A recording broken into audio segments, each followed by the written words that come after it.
మన దేశంలో శ్రీరామనవమి అంటే అదో పెద్ద పండుగ. అందుకే పండుగ దగ్గర పడుతుందని గుళ్ళు శుద్ధి చేసుడు, సున్నాలేసుడు, రంగులద్దుడు, బండలు గడుగుడు, గుడి చుట్టుపట్టు చెదారం సాఫ్ చేసుడు అన్ని రప్ప ఓడిపిస్తుర్రు భక్తులు. మోక చూస్తుంటే ఇప్పటికే రాముల వారి గుళ్ళన్నీ సాఫ్గా వెలిగిపోతున్నాయి. ఇక చూడుర్రి రామయ్య లగ్గం పండుగకు భక్తులంతా ఎట్లా తయారైతుర్రో. శ్రీరామనవమికి అన్ని ఏర్పాట్లు పూర్తయినట్లే.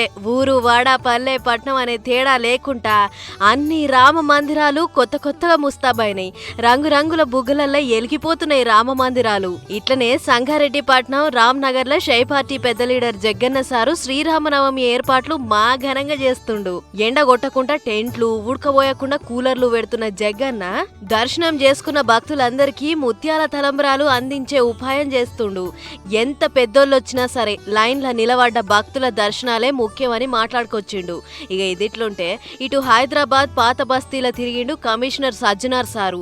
కమిటీలతోని కూడి మాట ముచ్చట చేసిన కమిషనరు శోభాయాత్రకు 3000 మంది పోలీస్ బందోబస్తును పెడతాం, సీమ చిటుక్కుమన్నా కనిపెడతట్లు సీసీ కెమెరాలు, దొంగతనాలు జరగకుండా స్పెషల్ టీంలను రంగంలోకి దించుతామన్నాడు. స్పెషల్ బండ్లే తిరిగి ఎక్కడెక్కడ పరిస్థితి ఎట్లెట్లుందో ఓ మలక తిరిగి అరుచుకుండు.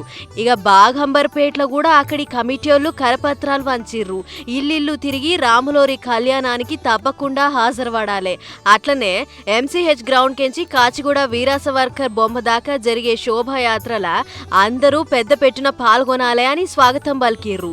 అటు భద్రాచలంలో జరిగే రాములోరి కళ్యాణానికి పాదయాత్రగా కదిలిర్రు భక్తులు. వీళ్ళది ఏలూరు జిల్లా జంగారెడ్డిగూడెం. అయితే ప్రతేడు భద్రాచలం రామయ్య లగ్గానికి ఊరాను ఊరు కదిలి నడకన బయలుదేరుతారు.